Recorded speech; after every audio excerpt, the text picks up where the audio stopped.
Hey guys, this is Iamvanguard with the Cardfight Vanguard podcast, here with Anthony and Sean.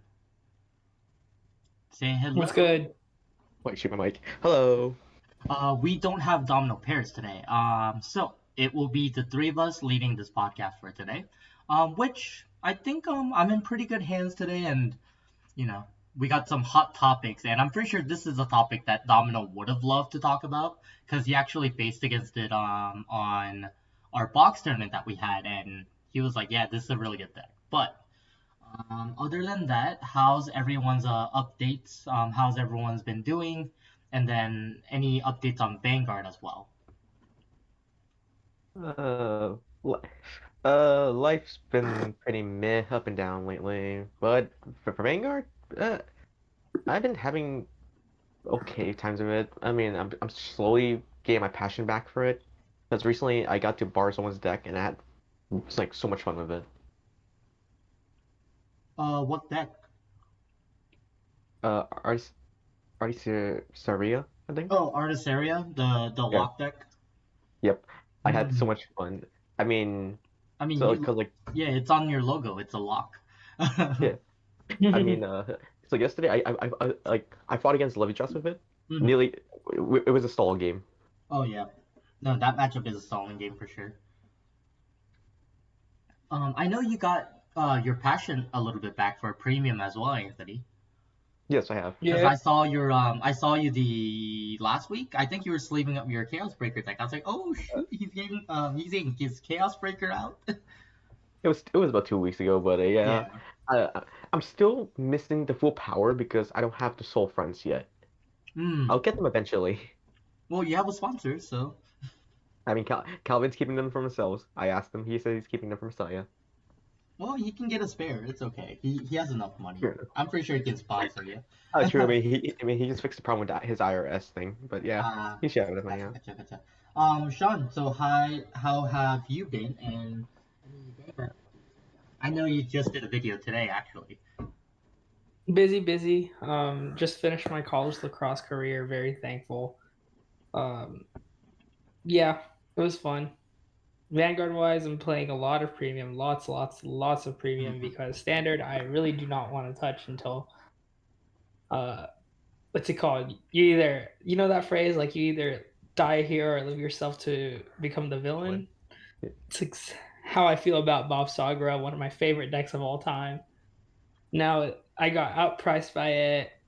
It's everywhere, and yeah, premium's fun though. I just bought a new deck today. I'm very excited to get it in the mail. Are you keeping it a secret for your channel to reveal what deck it is, or do you want to kind of talk about it? No, it's Snake Murakumo. It's cool. Oh, yeah, Basically, yeah, the new are you playing with the what was it? You were talking about it in your video earlier. You were playing with the weird unit. yeah. So it's a Grade 3 Dragon Empire card. It's a stealth. So basically, it has the ability that you could copy any Grade 1 or greater stealth card names. And since the history collection strides only look for the name of the card, you can stride the old Yasui and generate 2 Excel markers, and then just rush immediately after you use skills and whatnot. You could get like 8 attacks in a turn. It's kind of ridiculous. Oh, I that's think people pretty are nuts. sleeping on it. No, that sounds pretty nuts actually. Yeah. Yeah, and Yeah. what's it called? It's floating around. Apparently, it deck thins like crazy. Oh, Um, that's good. yeah, That's already a good factor that it that thins. yeah. It's just it struggled a lot with Denial Griffin and all the retired going around, but now that that's kind of gotten tamed and things are in check, I think a lot of these combo decks could make an impact, and this is the one that I'm making my bet on. So Okay. we'll see how it goes.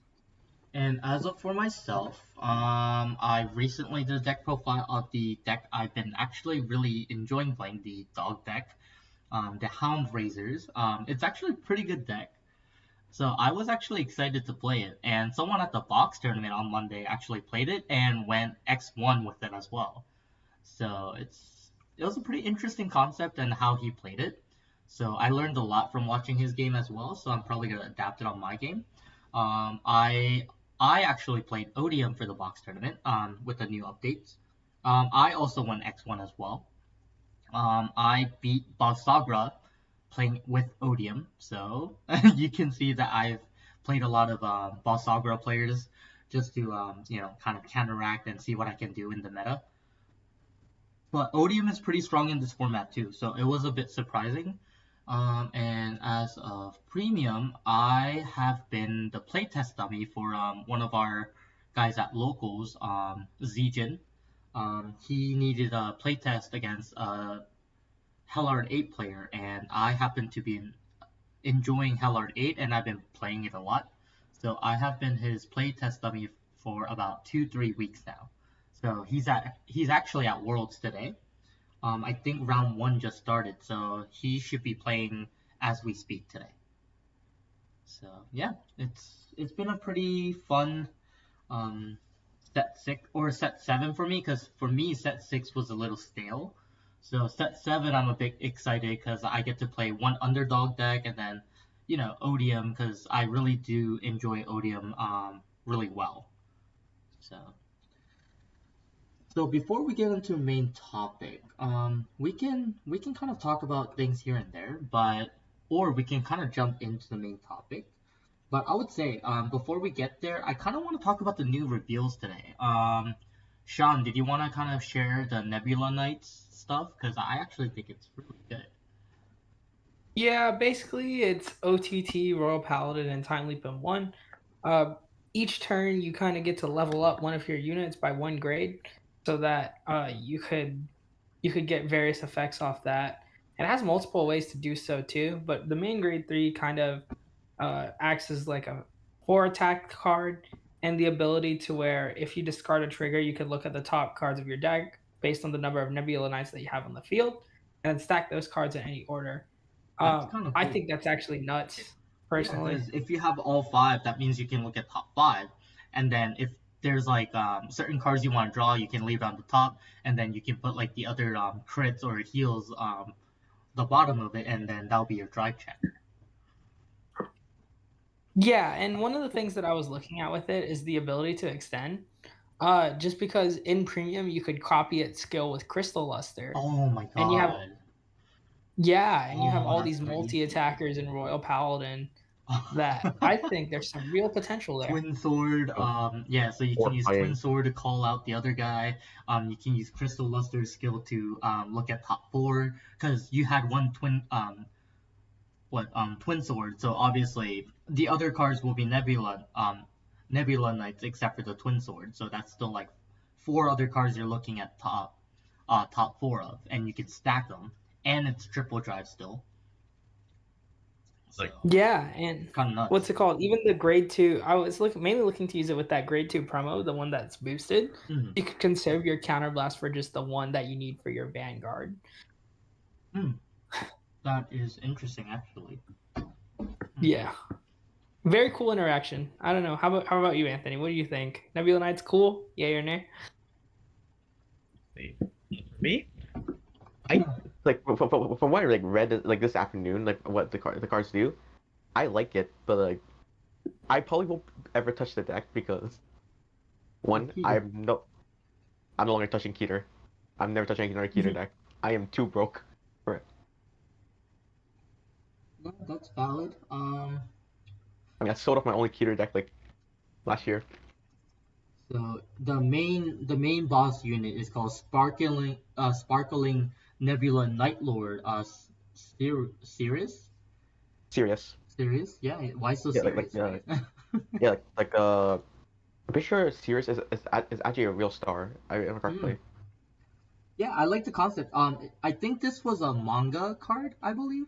Yes, this is a card from Youthquake, I believe. That's crazy. So I like the fact that Bushiroad's actually like approving these manga cards and making them into the actual set. So I actually think that's kind of neat, in my opinion. That just gives like a little future for like a lot of other cards that were revealed in the manga that were like, oh, this card would have been nice if it's real life kind of thing. So I think this is really nice how they're applying it from Youthquake to the actual set. So what is your all's thoughts of bringing back cards from manga to real life? Because they've been doing that recently. Yeah. Personally, I actually do like it because like it gives like more archetypes that we never had or in person. Like, and so some of the archetypes that were revealed in the manga, like they were cool looking or their builds were cool, but because they're manga only at cards, we never got to try them out or had fun with them. But because they're making it in real life, I do like that because like some other card games that have mangas have like exclusive manga cards that I wish had in real life. Eventually got their real life adaptations, which I do enjoy that. Yeah, yeah, no, for sure. So this is like kind of a very bright future for the game. I feel like, although to be fair, I know that some people can kind of discuss that. Oh, Bushiroad's getting lazy. They're running out of ideas. I mean, to be fair, I mean they've been around 13 years creating cards, so I don't know if that I would call that lazy though. My opinion. That's a lot of work they're putting. 13, Right. 13 years, different designs. Even if they do reprint it or like redo the card, I mean that's still they Yeah. have to come up with different things. Yeah, I give Bushiroad a lot of effort personally because it is something that's very hard to keep up with. I mean, they've been slowly like slowly but surely releasing more manga cards Yeah, lately. but I think it's because right now it's like that filler time, so Yeah, they because need something during the filler for the anime. the anime like the first arc just ended Hmm. for the third season. So, I mean, to be fair, I think this is a very good idea in their opinion. So basically, they're bringing back cards that we couldn't get, but also they're stalling time a little bit, kind of like a set six, right? Because Yeah, set six was that stall set. yeah, because like what I think they're doing for Divines, like every three set is gonna be a stall set, like not related to the anime. I Right, think that's right. what they've been doing so far. I mean, that gives a Yeah. lot of hope for encounter decks because I know there a lot of the people around me really want dark irregulars to get announced, and it's definitely coming in the filler sets. We can see it. I mean, I just want my boy Chaos Breaker back. Honestly, if Chaos Breaker has lock, and I'm probably not really welcome to play the game because lock was one thing that really ruined Vanguard. In To be premium, fair, it's okay, but I think in standard format, it could be a little overly overpowered. I think if they're gonna bring Chaos Breaker back to standard, I think they're gonna heavily nerf it, like what like so to Artisteria, get yeah like Artisteria, like with the same like either like a hard once per turn lock or like at most two locks, not like rip lock from hand or anything, just like straight on board lock only to make it like yeah, but more you gotta remember though, fair. in standard format, one, it doesn't have multiple circles that premium does.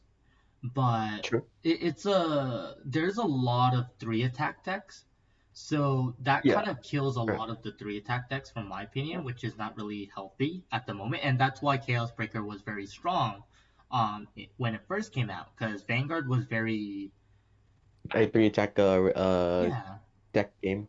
yeah. Yeah, I understand. I understand. Yeah, So pointing that out, I do agree with that now.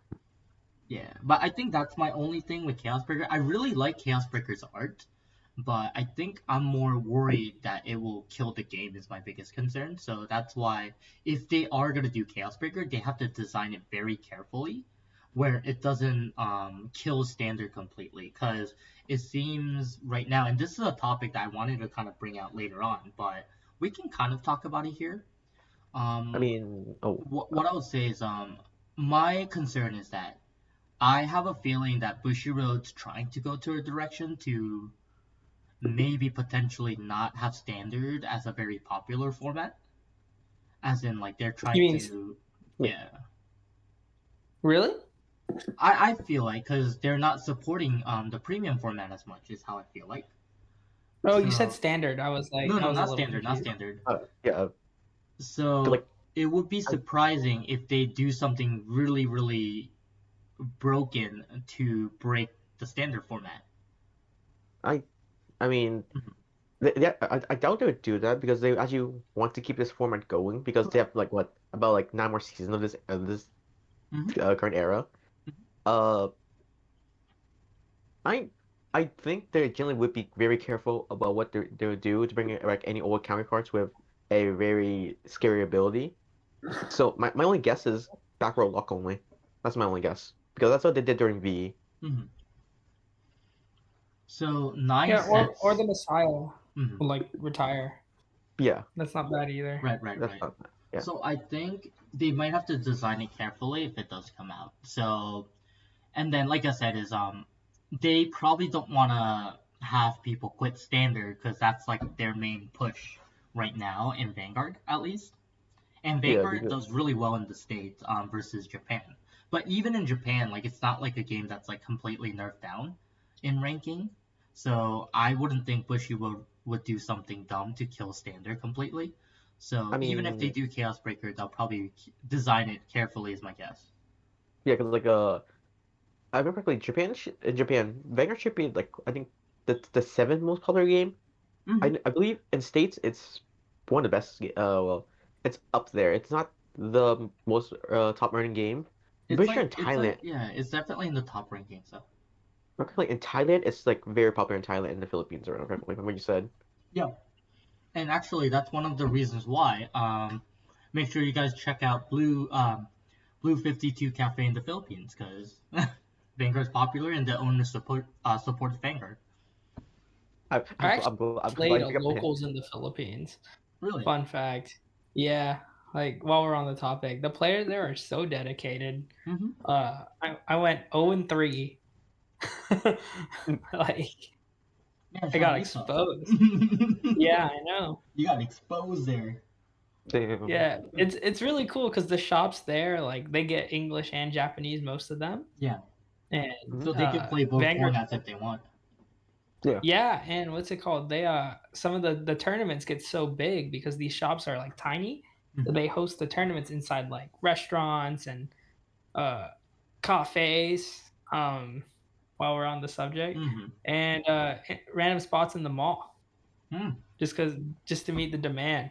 And I was like, I've always been so impressed by that because we have our own locals here in the States where it's usually big enough, but all their card shops are usually in malls and Well, don't have enough for. Philippines is definitely one of the aims that I would like to go to for Vanguard. But getting back on the topic here. Mhm. So right now, I don't know if you guys kind of know what the meta in Japan is, but the meta right now is still Basagra. Yeah, I assume The so. deck second is Escarion. It's like the trial deck that came out recently Yes, from the it's manga. going. Yeah, Ooh, it's a that pretty deck good is deck. super strong. Yeah, It has one really bad matchup in Vanguard, and it is a deck Vermilion. that nope, It's not Vermilion, really? Sacrifice Glass. Oh, right, Sacrifice It Class. absolutely destroys that deck. So it's funny because a lot of people are thinking like if this that trial deck is doing so well, um some people are gonna start playing Sacrifice Glass to counter it. But the problem is that Balsagra still exists. So Yes. if they don't play against that deck, they basically auto lose to almost every other deck in the format. So if Sacrifice Glass gets like a decent support in the future sets, it might be having more showings in the future meta. He'll get a promo eventually. Yeah, I no, mean, you definitely can see that, right? I Yeah. mean, they might get a card or two in set 9 because uh, it's a perfect time for them because they haven't revealed a lot of cards in set 9 yet. Mm-hmm. So it'll be a perfect time for them to reveal some more cards. Yeah, no, I think definitely support some older cards, like that came in Divines. I'm not saying this because I love Direful Dolls, but yes, definitely would be nice. But Direful Doll's been getting support consistently too, which is surprising. Well, It's not well, good. I It's would say not good. you kind of got uh Yeah, every screwed over set. with the set 7 card. You kind of got screwed over the set 7 card Mm-hmm. because one of your cards, you can't be used in your deck. Yeah. You're talking about the promo, right? No, I'm talking about patience. Oh, that one. It's not a Yeah. big deal. Yeah, but like it's kind of funny they made a Direful Doll card that cannot be used with Direful Doll. I mean, that's not the first one. Remember the Harry set? They also had a Yeah, Direful Doll in it. yeah, I generally forgot about that one too, but yeah, it's like I don't know what Bushy was thinking about making Daffodil Dolls cards that cannot be used in their own archetype. They're being very careful. Is what I know of. Because once again, if they misprint something for Direful Dolls, that can absolutely break. Yeah, I see. Yeah, I can see where you're going with this. Yeah. Like if they go like, oh hey, I want to support. I'm gonna support this. Boom, Direful Dolls is gonna be like a really crazy deck. It's gonna be like Tier the one. yeah, it's gonna be like a tier one deck because Direful Dolls, like if you miss support it, it's just that deck that's gonna explode. So Just like DI uh-huh. back in the day. Yeah. Yeah. You got to be very careful. Because some cards I actually been testing out in Direful Dolls. Some cards could actually break break Direful Dolls. Like if they have like perfect card support for some reason, or Bushiroad accidentally said, "Oh well, I want to print another card as a crit that's Direful Doll in the name." Well, they're not gonna run the effect crits. They're just gonna run the other Direful Doll crit. So they I just gotta be mean, very careful. there's some decks I know that don't even run the effect crits anymore. They just run the standard 5K crits. Just get the one extra 1K to Yeah, the actually hit the extra 1K numbers. matters. Yeah, Yeah. for sure. So now kind of going into that topic, I know I'm moving a little bit quicker, but I know that there's bigger topics that's going to be coming up, so that's why I'm kind of proceeding a little bit quicker on our topics. But what do you guys think of the meta and how the meta is going to kind of go forward? So right now, for about 3 sets, we had Raziel and Levi kind of dominate the format Mm. until set 7. So that was like set 5, set 6, partial of set 7 before the ban list, right, in Japan. So Yeah. I'm going to say like 2.5 sets. They were like in the tier 1 list.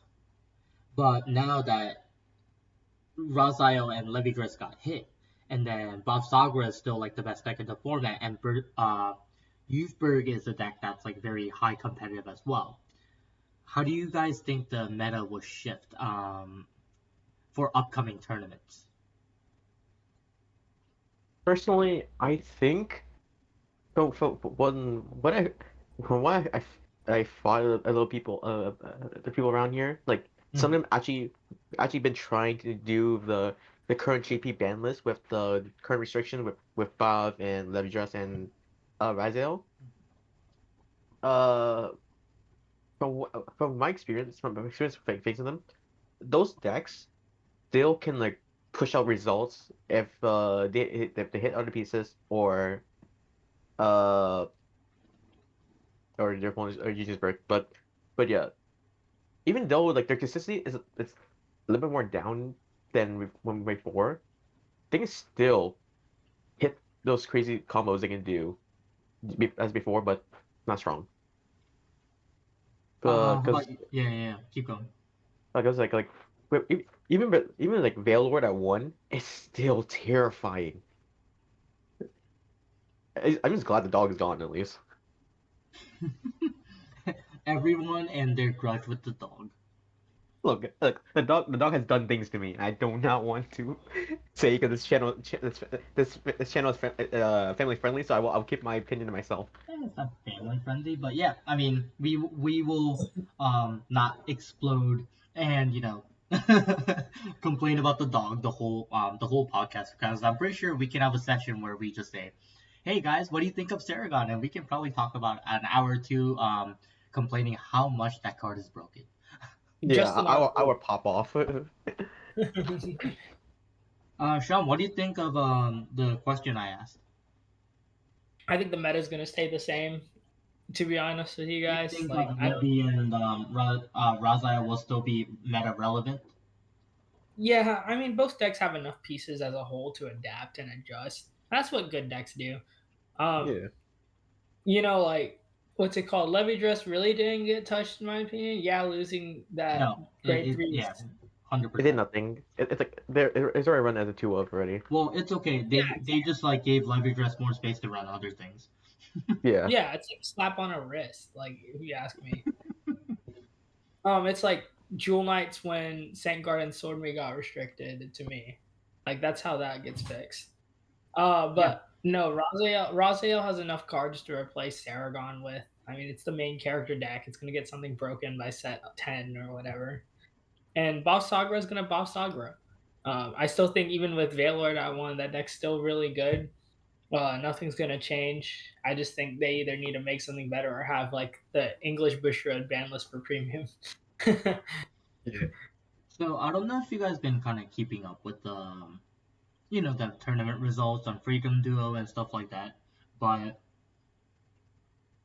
one thing I did notice is that people like it's basically what you guys were saying, but I'm just gonna kind of put it in more like result wise. So obviously, Basagra still is Basagra, right? So that's why it's still the best deck in the format.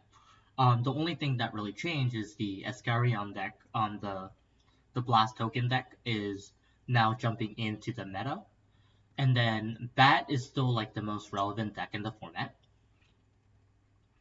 because it's very powerful. Going first, and then people that played Levy Dress still played Levy Dress for consistency's sake. And then people that played Raziel, as Sean said, and as Anthony said, it's not as powerful, but it is still like relevant to the meta enough because it already has a lot of good cards from Keter. So it didn't really. I mean, the Saragon definitely hurt it because Saragon is so free. Now they have to actually pay resources to say that, oh, um, you can't do stuff for free. You actually have a pay, you actually have to pay a fee this time. So I definitely think that Raziel will still be in the I'm not gonna say tier 1. I'm gonna say more like 1.5 to 2, but it's not gonna drop as hard. Because remember when Raziel first came out in set 1, it was the best deck in the format, and then it dropped about like 2 sets. I think like set 2, set 3, set 3 and set 4, it was like maybe a tier 2 deck. And then set 5, it got the King, Raziel, boom, it's the best deck in the format, right? So, and this is That's basically what you guys said. I'm just kind of like putting more descriptions and, more stuff into it. One thing that's that I will say, looking at the results though, hmm is that um, people are starting to realize that one counterblast you can do so much with in standard. hmm It's like Boss Sagra, they need the counterblast for their ride line. Youth Burke needs energy now, but they used to need a counterblast. Sorry, Raziel, you could get like 5 attacks with one counterblast. Levy Dress, they need one counterblast to essentially do their thing. hmm I think damage deny is going to be a bigger factor heading into future events and future tournaments, just because like when you push is going to be very very key in terms of getting the game state to where you want it and where you can win. So that's So something that I want to see yeah. from more competitive players, hmm probably in Japan, as how they handle that. But hmm that's something that I'm keeping in mind watching all these results going forward. So for my listeners, for my channel, I'm gonna reveal a small secret. I actually have been playing Sacrifice Class at locals, just to kind of test the deck out, but I also want to just have fun. And I have discovered that you can play the no damage game with Sacrifice Class and win the game. It's real. You will deck them out, not give them counterblast, so they can't attack you as much, or they can't do anything. So you would just go Sacrifice Class, pass turn. So if they put out a rear guard, because obviously they want to start pushing you, right? So they're gonna go attack. They're gonna have a rear guard. You use the Vanguard to swing. You ride into Grand Dogma, and then activate Grand Dogma skill. You don't even have to attack with it, to be honest, if you don't want to. And then just keep getting free cards, and then just keep nuking their board back. And then by the end of like probably like close to 30 minutes is my experience. They're usually on like 2 or 3 cards left before like they can even try to kill you or like they try something. But yeah, Sacrifice Class is actually really good for it. Just the FYI. It's a deck that a lot of the good players have been talking about. That's gonna be set 8 relevant. It's basically what you said, Sean, is that a lot of people are realizing that Counterblast denying in standard is very strong. So Sacrifice class is definitely that candidate, and it has the best matchup against one of the strongest decks in the format. So just something Lich that, King though. yeah, just something I discovered when I was like playing at locals. I was like, oh, this actually works, and people actually struggle. So I actually thought it was very funny because I was only playing Sacrifice class as a joke, and because the deck was so bad, I was just like, you know what? I'm gonna give you no damage for the rest of the game. And apparently people struggled. Yeah, but like, because people like, from what I'm seeing lately, right? They've actually been relying a lot on Counter Blast. Even I Blangdemeyer, well, actually, Blangdemeyer does not rely on Counter Blast. you literally only need Counter Blast for Zamoog to get more soul, or for Alchemist to Hmm. get that extra attack. That's it. But you also Otherwise, don't need to do it. Yeah. yeah. I mean, yeah. Also, not Rockagore, Veil Rock. If you want an extra card or more, but Yeah. otherwise, if you have all your pieces and you don't care about the extra attack, or a card and soul, just push. That's all you do. Great. Yeah. I actually think so. Once again, and this is just something that I've always kind of looked into because I look at a lot of discussion topics, or like I'm in other group chats and see other people talk about stuff. A lot of people are actually very underestimating Blankmeyer because they were like, "Oh, it's not as threatening as I thought." No, it's actually really consistent and it's very scary too. I don't know if you cared enough for Blankmeyer at the moment, but that thing is super scary, Anthony.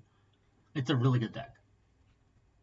Oh, I know. I've been actually just like on on the side when I'm just bored and just doing nothing. I've been just either test playing Blackmar or like just testing around and see what I can do, make it more consistent or make it more scary. And honestly, like one deck that I think is underrated is, or sorry, one deck that's overrated is Youthberg, and then one deck that's very underrated is Magnolia. Uh, Because a lot of people are yeah. thinking Magnolia won't be good. Because the problem is like it does have problems, and I agree. But I think like if you can get the one persona right, you can probably finish the game there. You can probably put them like two to six automatically. People like from like my little like experience from seeing the new version of Magnolia.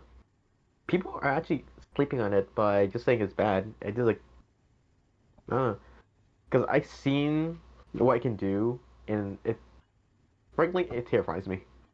Knowing my play style. What do you think, Sean? Cool. I think that's a deck that I'm gonna play as well because I've always been a fan of it. I think it's a You deck play a that lot could of make. green decks. Yeah, man. What's it called? They're You're also so cheaper than racist, Sean. Keter. So many green decks. They're also cheaper than Keter. This is a lie.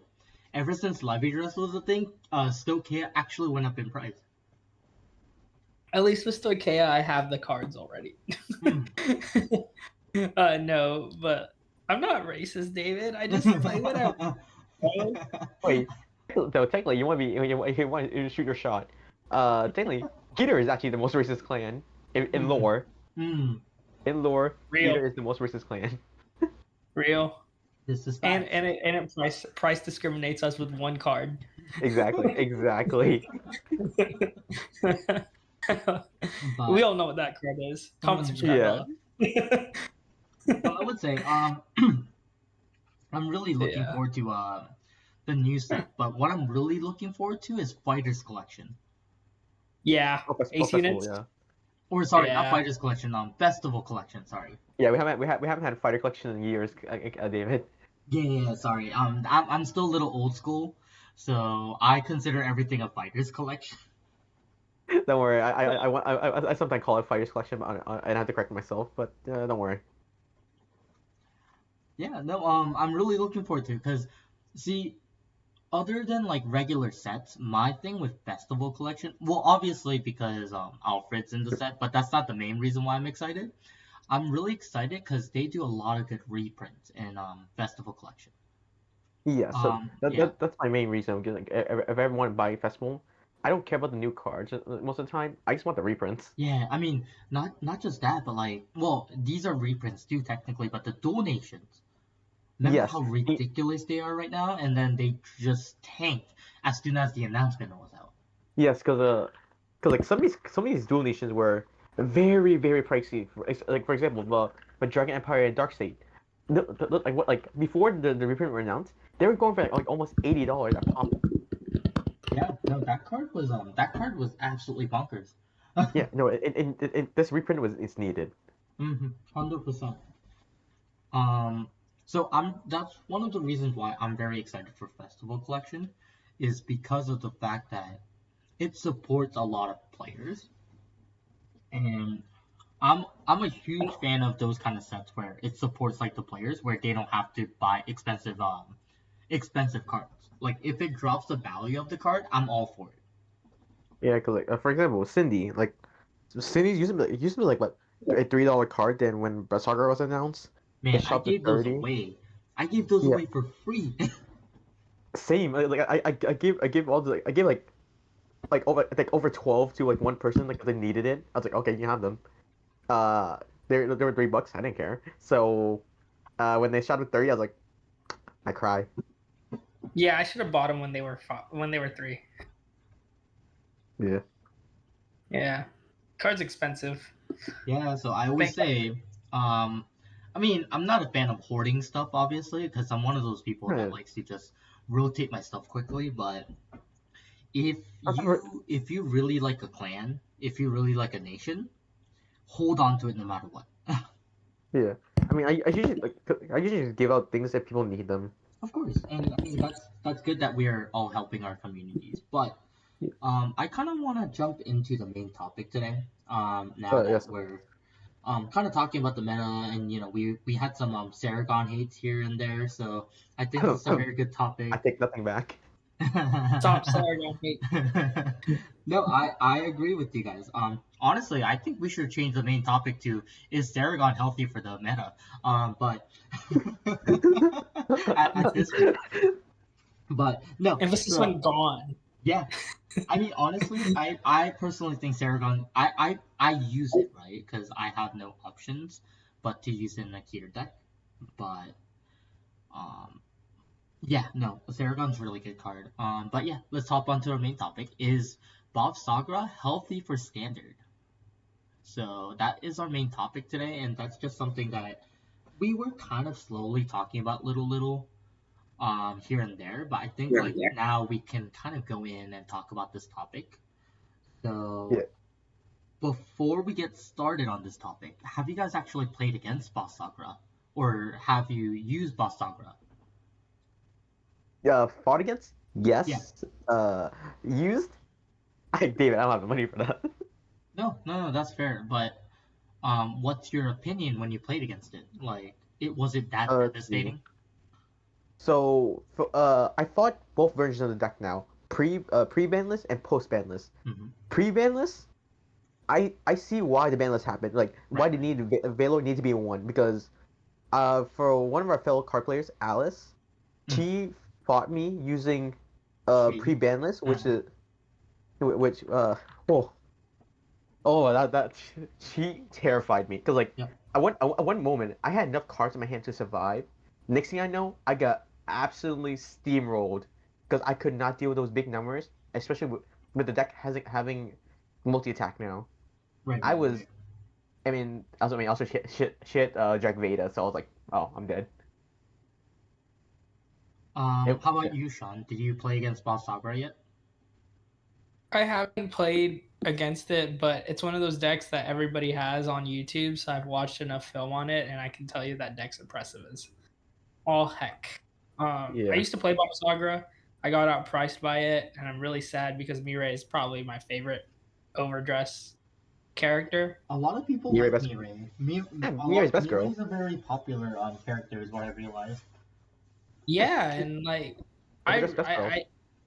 I I support like adaptive programs and Hmm. rights always. So Mirai is somebody that I really connect to. That's why I love playing Bob Sagra. But this is one of those times where I'm just like, she's not healthy for the game. No, Yeah. but that has Yeah. nothing to do with me, Ray, because she only unfortunately just plays the deck, and she has the money to do it. Yeah. That's why I was Wait, drawn to the She's from deck wait, first. she's from a rich family. Remember yeah, that? yeah, Yeah. it's okay. She's rich, so it's all good. She has the funds to Yeah. do it, and Yeah, Kaiba no, but so nicer. and she's winning. She is undefeated, right, in the anime. Yeah, she went undefeated. I mean, I can see why. I mean, she's just Kaiba, but actually nice. Yeah, yeah, so I don't think it's healthy for the game at all to have a deck that oppressive. I think Veilord's actually like nuts now. It used to be okay. I mean, like hitting 45 to 60k wasn't that bad. But with how you could extend and like how much advantage this deck generates, it's just not fair.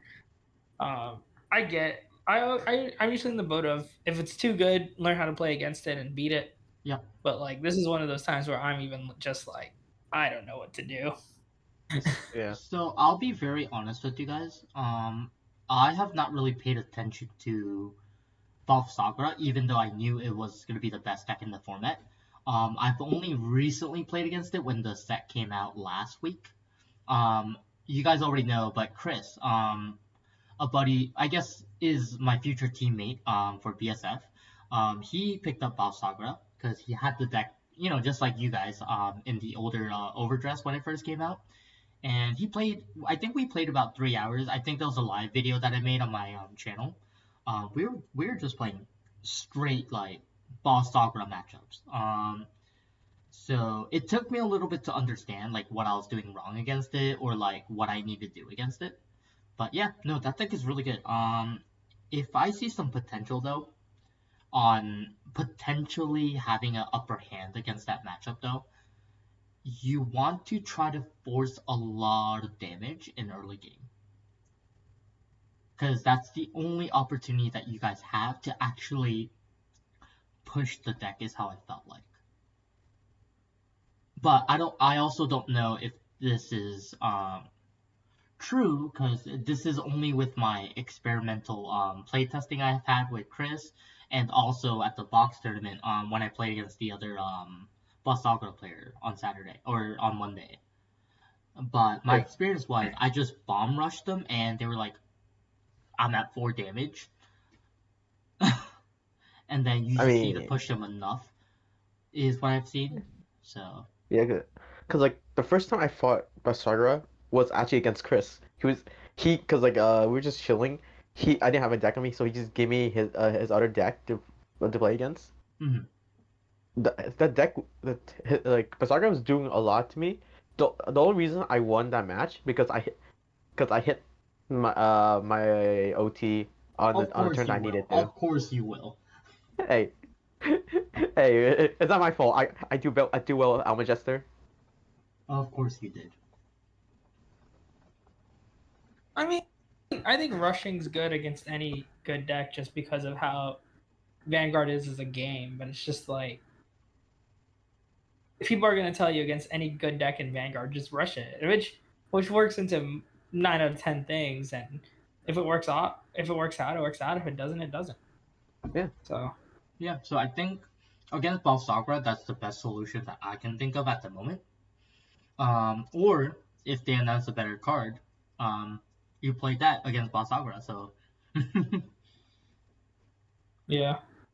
but I think right now, Worlds is going on. You said Balsagra versus Balsagra is the current matchup, I believe, in Worlds. Yeah, but Sagura won. Okay.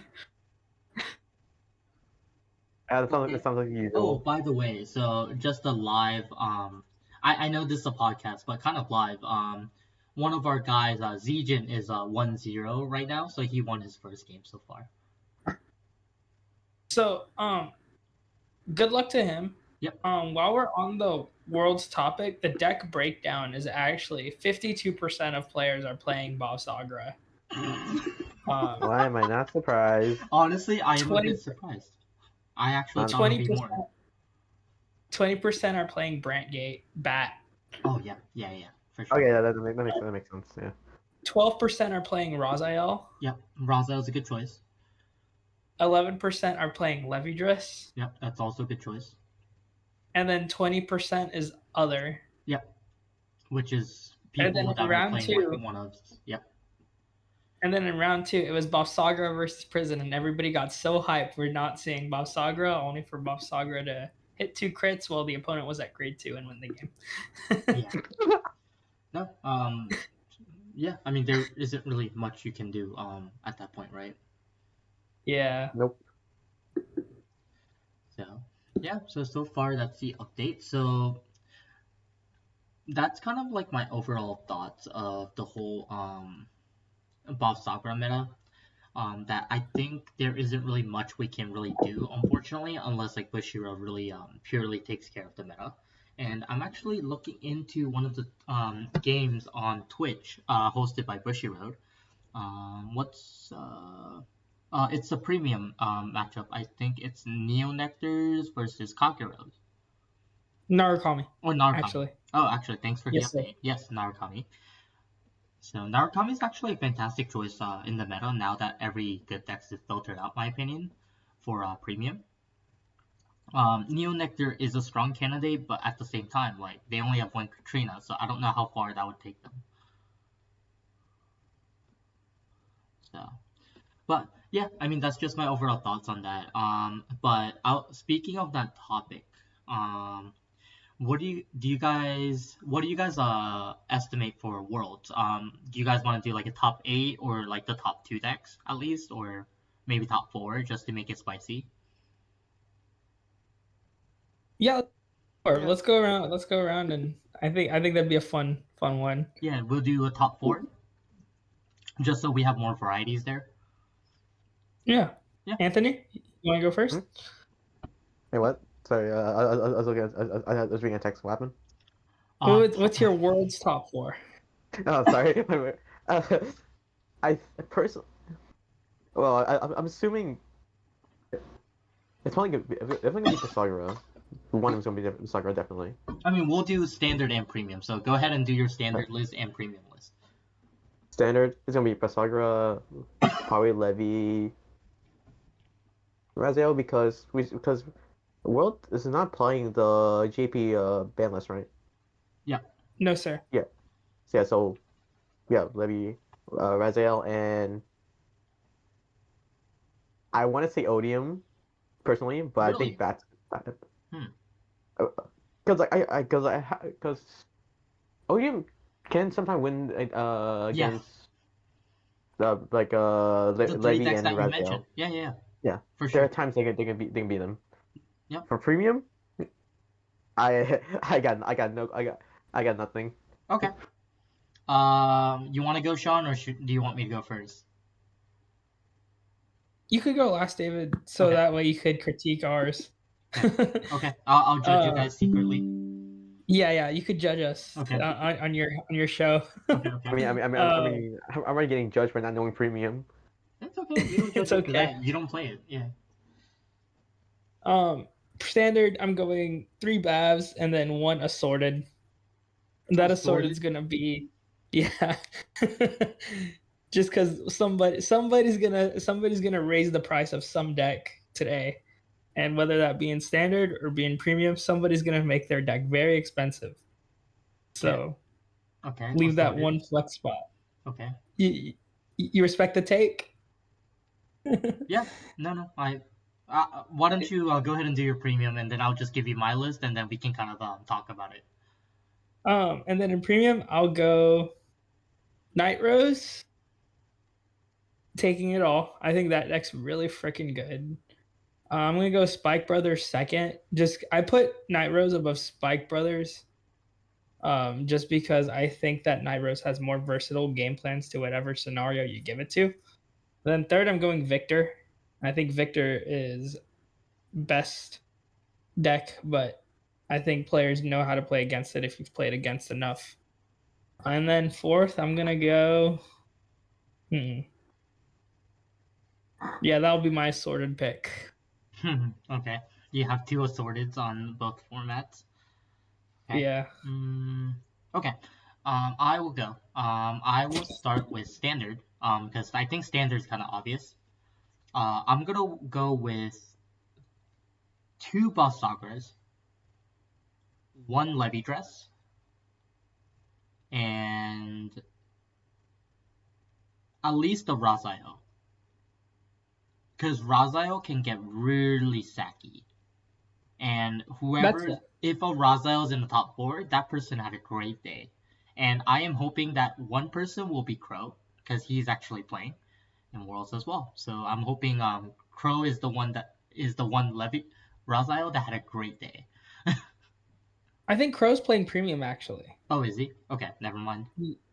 Unfortunate. Yeah, I think he's playing premium. Okay, well, one Raziel, so because Raziel can get really lucky and it stacks his cards, and Dog is really busted. Right? Yeah. Okay, so I'll do Dog 2-1-1. For premium, I'm gonna be a little bit biased here, if you guys don't mind. I think It's your podcast, dude. Go for it. I know, but still, because I also want to be very, realistic, but I also am a little biased. When it comes to like decks, I want to see win. I would say I'm gonna put Spikes in first or second, just because I think I've actually played the deck and I know how busted it is, and I also know matchups a little bit. So Hellard 8 is actually really crazy, because you just play the no damage game, and then you just go G guard drop and then go in. So I think whoever pilots Hellard 8 has a very high percentage to win the whole thing by accident. So I'm gonna, because Hellard 8 really depends on the hand. So it's very luck based, but that person might be a Raziel deck, might have a good day, right? So that would be my first or second slot. I think there will be definitely a Highlander deck. Good pick. Really good Um, pick. I'm gonna say there's gonna be at least one Victor, and I am hoping. I think there will be a D police, Really good pick too. because my logic in Vanguard in any format is you want to pick, sometimes, like if you're picking these ranks, you want to pick a deck that has a super high roll percentage, and some of the decks I picked are very high roll percentage decks. So I think that's my top 4. So not to criticize any of your list, it's more the let's kind of compare notes. So the reason why I don't think Night Rose will be in that list is because it lost his best defensive G guard combo. So Yeah, that's, Beatrice and whatever. Yeah. and I think that's why Night Rose won't make it to the top 4. And then what other decks you were mentioning? Night Rose. We both said Spikes and Victor, and then you said Assorted. So what is your hope on the Assorted list? Let's kind of hear that, because Assorted, I kind of want to hear what actually you want to see top, and that's on your Assorted list is what we'll put. So I didn't say it in my video, but I think Genesis is really good. Yeah, I agree. I think that deck could just sack you out of nowhere as well. And On the world's graphic, they said 6 people are playing Genesis. Well, I know who one of them is, so yeah, Genesis is still a good deck. I think Revelation itself is such a broken keyword to begin with. Yeah. And good players adjust, especially in premium. You have enough cards to adjust your game plan, your strategy if you really want to play a clan. Assorted, I'm also rocking Raging Form. I think that deck hit high rolls similar to Raziel. Yeah. So yeah, exactly. Similar to Raziel. If you that person made it far, you deserve it. And then what's your assorted list on standard? Assorted list on standard. Is it the deck that you were talking about with me earlier on the Facebook? God, what deck was it? You said Mushi King. Oh, Mushi King. No, I'll go Raziel just so Saragon has another chance at getting banned. I mean, hey, listen, I actually thought when you said Mush King, I was like, honestly, Mush King is very scary early game. Yeah, dude. I think Mush. Dude, when I said it to you, I hope you know, like, I was like genuinely be serious, even though I said LOL, because like I think that deck is actually not bad for a tournament like that. No, I actually think Mushy King is a very scary deck early games, and it has the highest balls. Like, Get a little lucky, you probably beat every Bob Sagra player in the honestly, push. because I Activity like not hard enough. remember what I said earlier. I think the best way to beat Basagra is to rush them hard, and you know what deck rushes really hard? Mushy King. Michigan. And they got a drive check on grade 2 on the rear guard potentially depending on the counterblast. So like I said, it could be really scary. And one of my logics in Vanguard I kind of been realizing myself is decks that drive check from the rear guard are one of the scariest decks. And I think Simon Mhm. mentioned this year like a couple podcasts ago. But and I kind of am starting to understand what Simon was saying now is basically the rear guard attacks are easy guards because you can estimate what numbers they're hitting so you can calculate for it. But the vanguard attacks are always tricky because they get a drive check. But once a rear guard gets a drive check, that's two columns that has a different number compared to the one that you're calculating. So drive checks you can't calculate the guards, right? Because they're random. They might hit an OT, they might hit a crit, they might hit nothing. You don't know. So I think that's one of the reasons why I think Mush King can definitely be scary early game, is they're random. What if they hit a OT on their rear guard attack? Yeah, like I Yeah, said, get a little lucky yeah. and It's not even funny too, because it happened to me before. That was not funny. I was at yeah. 5 damage and I was at grade 1. That was not funny at all.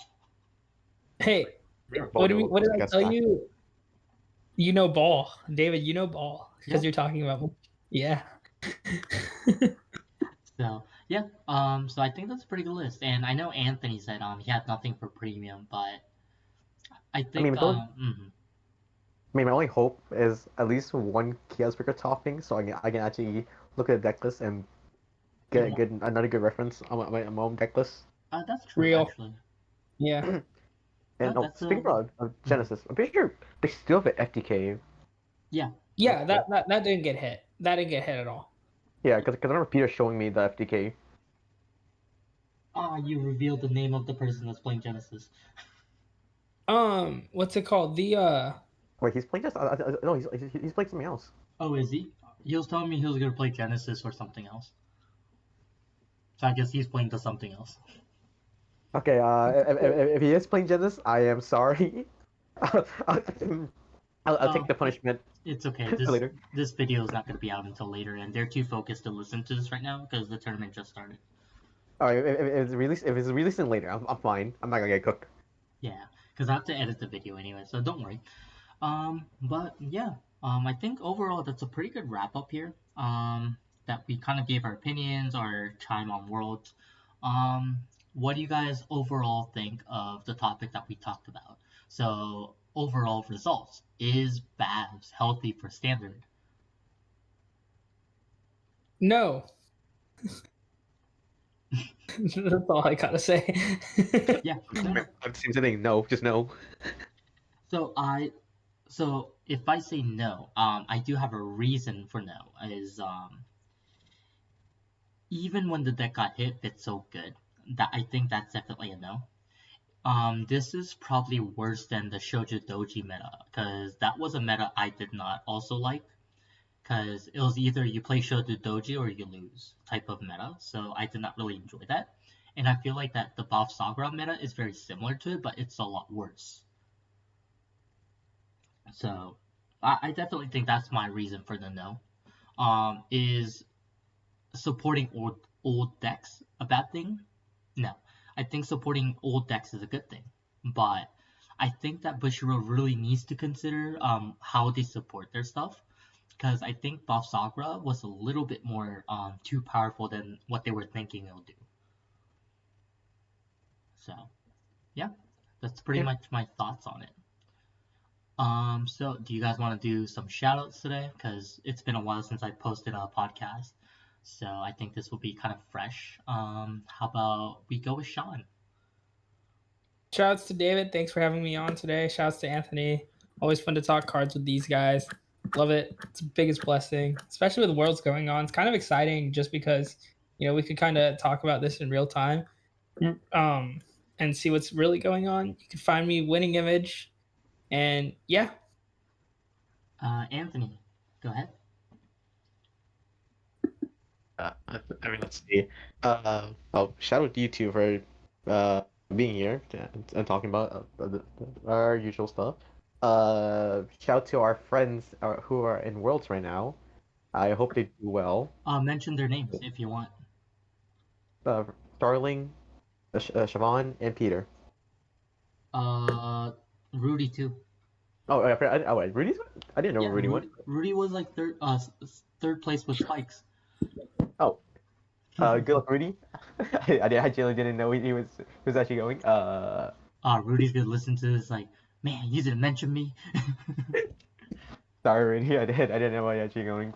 And shout out my usual VTubers. I like. Okay. You want to shout out to your sponsor Calvin as well? Yeah, Calvin. We were just hanging out early, like 5 hours ago. We were just hanging out. So shout.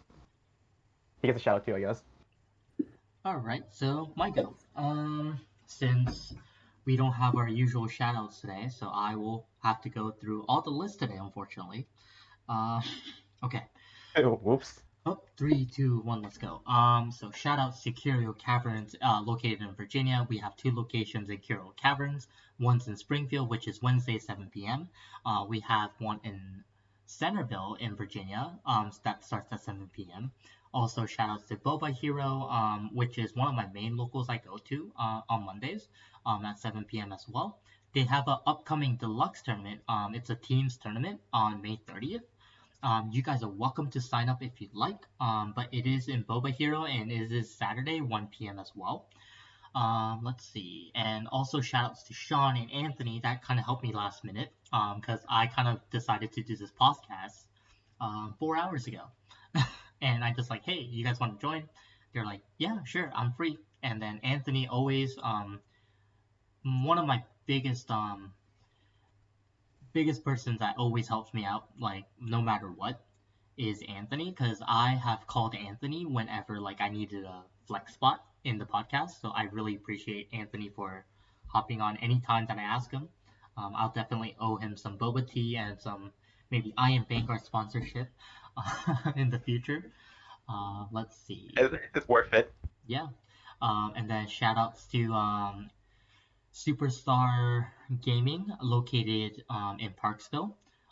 Justin is a very cool person, a very cool owner that understands any card games. So definitely check their shop out if you're in Maryland area.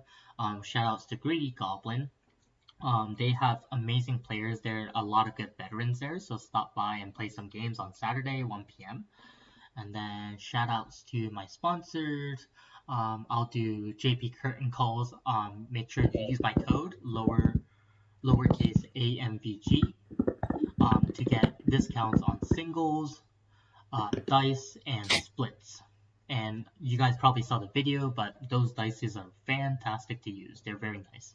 And then shout outs to, I know I did this like kind of for fun in between, but shout outs to Blue 52 Cafe. They are actually doing very well in the Philippines, and they just opened about a month ago. Shout outs to them. And also, like, make sure if you're in the Philippines, make sure you check the store out and say that, hey, I listened to podcast for the Vanguard podcast, and I was told that this shop is awesome. So make sure you let the owner know, because the owner and I are very good friends as well. And maybe he'll cut you some slack and get you a deal. But that's pretty much it. So any topics you guys are looking forward to next week, guys? Or the next time we do it? Worlds. Well, for me, I'm. Worlds. Oh yeah, results of Worlds. Yeah, we'll definitely have to do it. Honestly, I might have to try to do it a lot quicker this week because we're gonna get the results like tomorrow in our side. All right, awesome. All right, guys. Thanks for listening, and we will be back with a new topic. Have a great one. Jenny.